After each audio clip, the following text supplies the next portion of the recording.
Ketika ada pilihan pemenang karya arsitektural Istana Negara di calon ibu kota baru diumumkan, saya ilfil.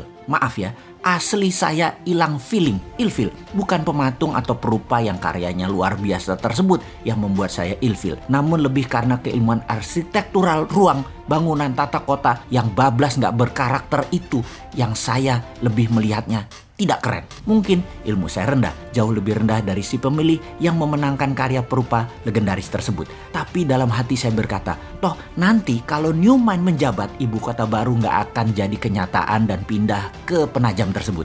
Terlalu mahal, tidak efisien, pemborosan, dan tidak berdampak dalam ekonomi makro dan mikro memindahkan pusat pemerintahan ke daerah baru yang virgin tersebut. Saking perawannya, sampai-sampai nggak ada sejarah napak tilas wilayah tersebut yang pas untuk storytelling ke anak cucu akan rencana ke depan pantas ibu kota pusat pemerintahan itu berada di lokasi Penajam tersebut. Kalaupun ada, perlu jangka yang sangat panjang. Bahkan banyak pengamat pertahanan yang berkomentar bahwa lokasi tersebut tidak memiliki kelayakan untuk dibuat ibu kota negara superpower, menggeser pusat pemerintahan ke arah wilayah yang defenseless atau sulit dijaga karena banyak infrastruktur pertahanan dan keamanan yang belum siap, membuat berbahaya ibu kota berada di lokasi tersebut. Jadi pastinya karya arsitektural tadi nggak akan dilanjutkan oleh Newmind kalau nanti berkuasa. Bener deh, kalau hanya membangun komplek perkantoran mungkin desain tadi masuk, namun membangun ibu kota, masa kayak membangun kota Alam Sutra, Serpong, BSD, Pantai Dakapuk,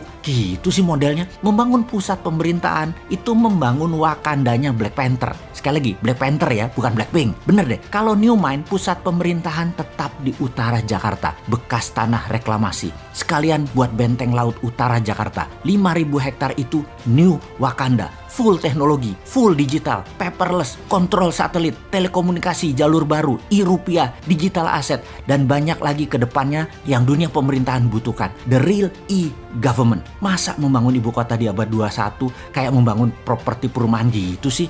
Hanya casing doang.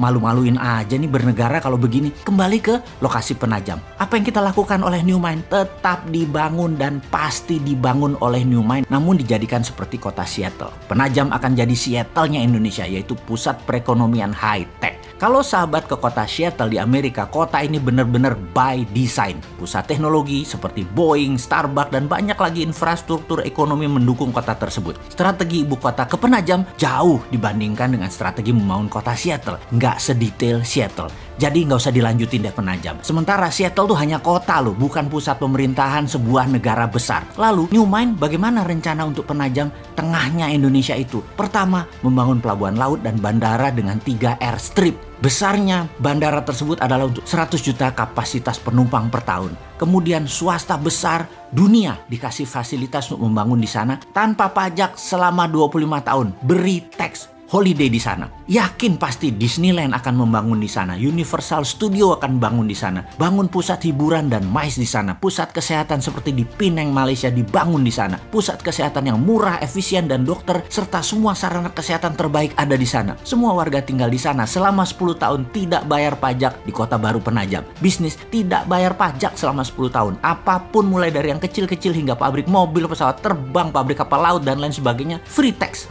Berlaku e-rupiah di Penajam dan pendanaan lewat SWF e-rupiah printing money di Penajam. 2.000 triliun dibanjiri di Penajam dengan e-rupiah setiap tahunnya selama 15 tahun ke depan. Yakin pasti 2 juta populasi akan pindah dalam 5 tahun ini dan 10 juta populasi akan ada di 25 tahun dari sekarang. Indonesia di tahun 2045, Penajam adalah darlingnya Indonesia. Kemudian pusat pemerintahan di pulau reklamasi yang sekaligus membangun Great Giant Wall dam laut untuk menahan banjir Jakarta serta pertahanan laut utara pusat pemerintahan tersebut. Di sana adalah e-government pertama di dunia dan e-rupiah pendanaannya. Aduh, jadi kangen masa depan. 2024 kok masih jauh ya.